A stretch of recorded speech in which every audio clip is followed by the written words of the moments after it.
आप देख रहे हैं राष्ट्रीय न्यूज नेटवर्क। प्रधानमंत्री श्री नरेंद्र मोदी जी अपनी एक सुदीर्घ विदेश यात्रा करने के उपरांत आज वापस आए हैं। इस लंबी विदेश यात्रा में भारत ने कई महत्वपूर्ण उपलब्धियां हासिल की हैं। नंबर 1, आतंकवाद के विषय पर एक वैश्विक स्वीकार्यता प्रधानमंत्री जी के द्वारा अंतर्राष्ट्रीय मंच पर स्थापित हुई, जब ब्रिक्स शिखर सम्मेलन में आतंकवाद वाले विषय के ऊपर न सिर्फ सर्वसम्मति के साथ भारत के पक्ष का अनुमोदन हुआ, बल्कि प्रधानमंत्री जी ने बहुत स्पष्ट कहा कि आतंकवाद के पीड़ित और आतंकवाद के प्रायोजक को एक तराजू पर नहीं तौला जा सकता। दूसरा, भारत अब विश्व की चौथी बड़ी अर्थव्यवस्था हो गया है और शीघ्र ही तीसरी बड़ी अर्थव्यवस्था बनने जा रहा है। तो हमारे आर्थिक हित और सामरिक हित बहुत से महत्वपूर्ण मेटीरियल्स के ऊपर निर्भर है, जिनमें rare earth metals, uranium, lithium, gold और डायमंड जैसे क्रिटिकल मटेरियल्स हैं। घाना और नामीबिया जैसे देश जो इस प्रकार के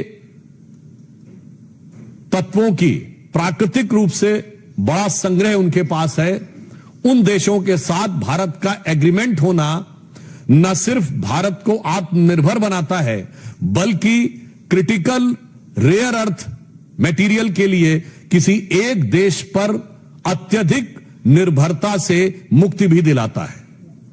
तो यह आर्थिक दृष्टि से भी भारत के लिए अत्यंत उपलब्धिपूर्ण यात्रा रही।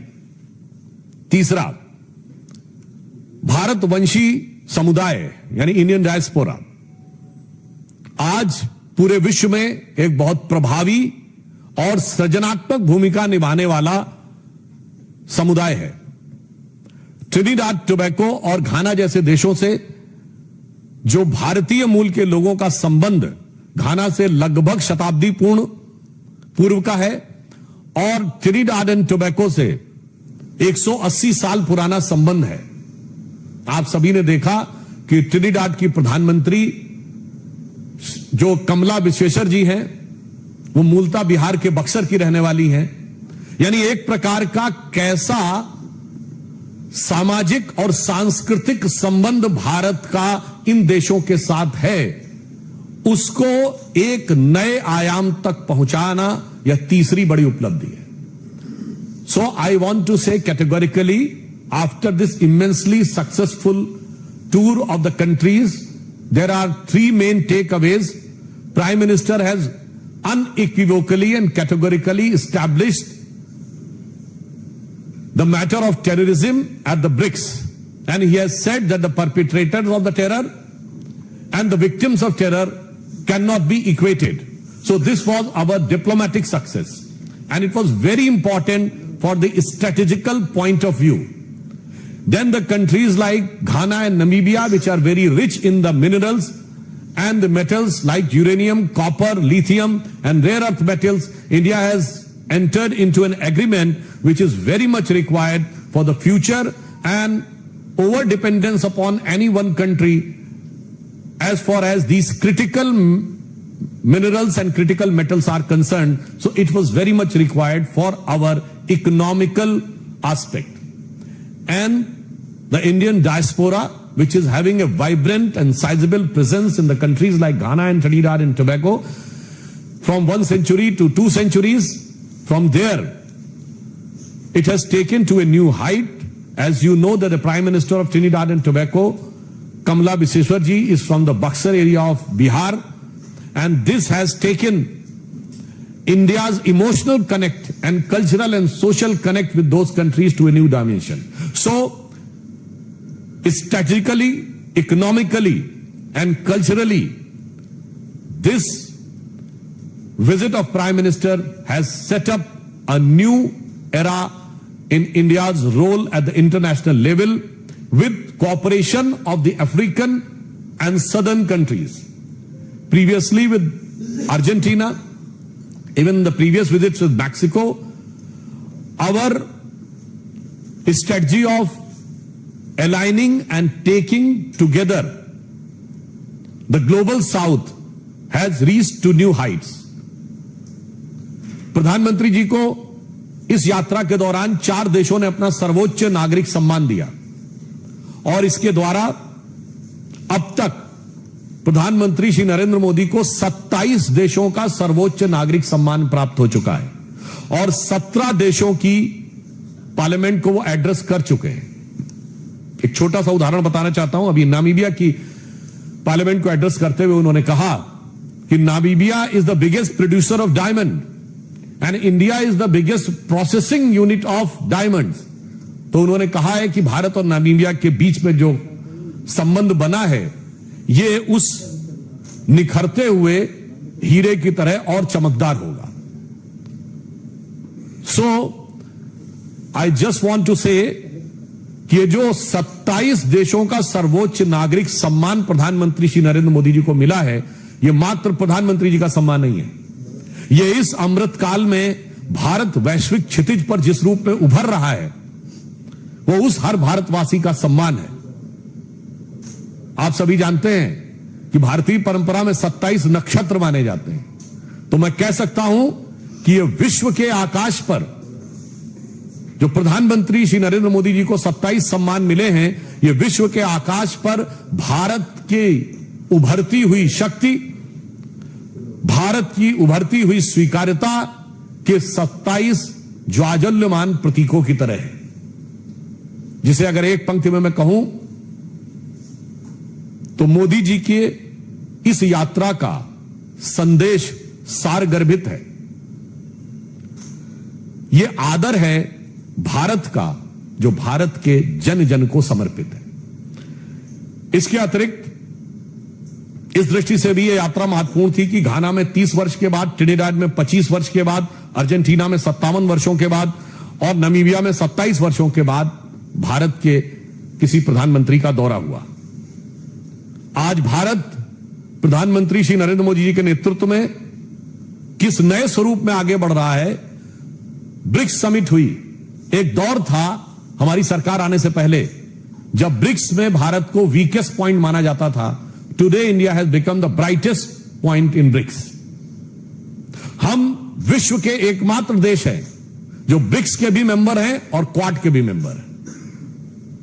यह दर्शाता है कि प्रधानमंत्री श्री नरेंद्र मोदी जी के नेतृत्व में भारत की विदेश नीति अब एक नए युग में प्रवेश कर गई है। किसी जमाने में हम गुट निरपेक्ष हुआ करते थे, आज हम विश्व में सर्वसमावेशी की तरफ बढ़ रहे हैं। There used to be a time when India was considered as non-aligned. Now our foreign policy is all aligned. That's why we are the only country in the world which is the member of BRICS as well as Quad.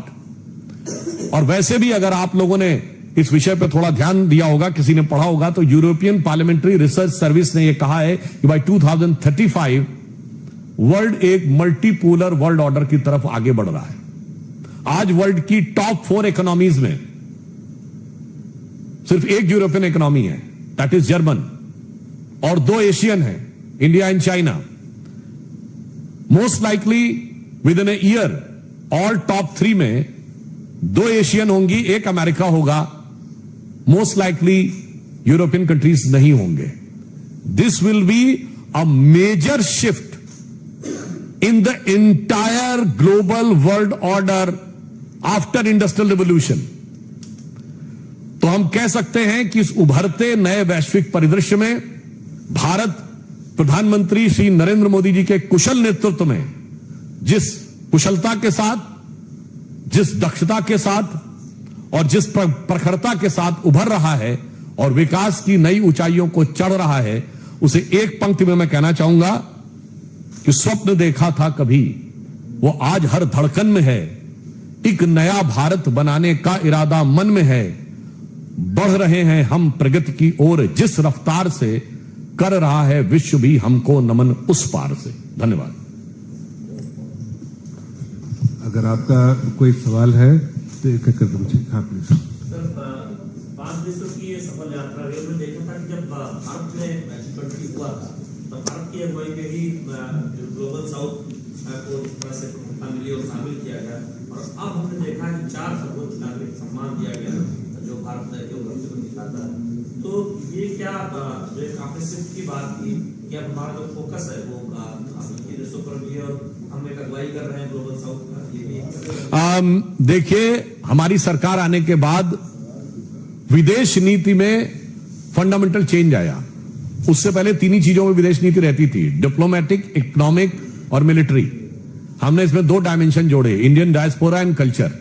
अब किसी विश्व के किसी एक क्षेत्र की तरफ संपूर्ण विदेश नीति को देखने की बजाय एक सर्वव्यापक और एक सर्वसमावेशी विदेश नीति का उदय मोदी जी के नेतृत्व में हुआ है। We are looking toward east also and we are having a very strong connect with the global south also. Sudhanshu ji ने जो कहा था, क्वाड के मेंबर भी है भारत ब्रिक्स का भी मेंबर है और Bharat permanent invited G7 nation में, ये खिताब सिर्फ हिंदुस्तान को ही है, बाकी कोई ऐसा दुनिया का देश नहीं जो कि तीनों का मेंबर हो। कोई दूसरा सवाल किसी का हो? गौरव जौहरी जी प्लीज। सर, ब्रिक्स सफल रहा है भारत की, वहाँ भारत का डंका बजा है, लेकिन ट्रंप बहुत नाराज है, बोल रहे हैं कि 10% एक्स्ट्रा टैरिफ लगाएंगे ब्रिक्स वाले देशों पे तो भारत पे भी रहेगा। इस पे क्या करेंगे? देखिए, वो उनके देश का अंदरूनी मामला है और जहां तक भारत के साथ ट्रेड डील है उस विषय पे वार्ता चल रहा है। परंतु एक बात बहुत स्पष्ट है कि भारत अपने वाणिज्यिक हित, यानी जो हमारे व्यापारिक हित हैं, अपने सामरिक हित जो हमारे मिलिट्री इंटरेस्ट हैं, और अपने कूटनीतिक हित यानी जो डिप्लोमेटिक इंटरेस्ट हैं, उनको सेफ गार्ड करने के लिए पूरी तरीके से कृत संकल्पित है। और ये 2016 के पेरिस से लेके बाली 2014 से लेके और हाल के ब्रिक्स तक यह स्पष्ट दिखाई पड़ा है। इसलिए भारत के जन जन को पूर्ण विश्वास है कि मोदी जी के नेतृत्व में भारत के सभी हित सभी परिस्थितियों में पूर्णतः सुरक्षित और सुदृढ़ है।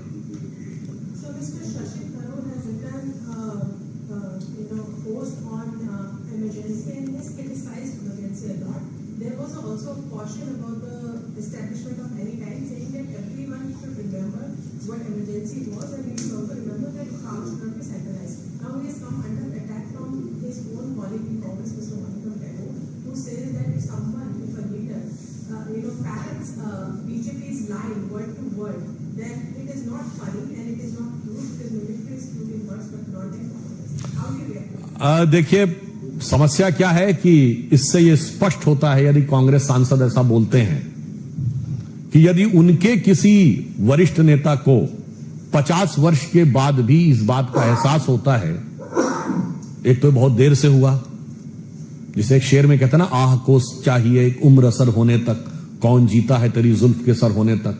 तो 2 उम्र निकल गई, यानी अगर 25 साल की एक जनरेशन माने तो 2 जनरेशन निकल गई। अब इसके बाद भी यदि कांग्रेस पार्टी इसका विरोध करती है, इससे बहुत स्पष्ट है कि वो इमरजेंसी की मानसिकता को सही मानते हैं और आज भी पूरी निर्लज्जता के साथ उसका समर्थन करते हैं। और जिसका प्रमाण अभी आपने देखा है। इमरजेंसी क्यों लगी थी? क्योंकि इंदिरा गांधी जी का चुनाव रद्द कर दिया गया था। तो कांग्रेस ने कहा कि संवैधानिक संस्थाओं की मान्यता हमारी चुनावी हार जीत के आधार पर तय होगी। और अभी आपने देखा जो बिहार में प्रदर्शन किया है, 50 साल में मानसिकता नहीं बदली है। वही मानसिकता राहुल गांधी जी के वक्तव्य पर लक्षित होती है कि मेरी चुनावी हार जीत के आधार पर संवैधानिक संस्थाओं की मान्यता तय होगी। तो यह दर्शाता है कि पीढ़ियां बदल गई पर सोच नहीं बदली। कल से और किसी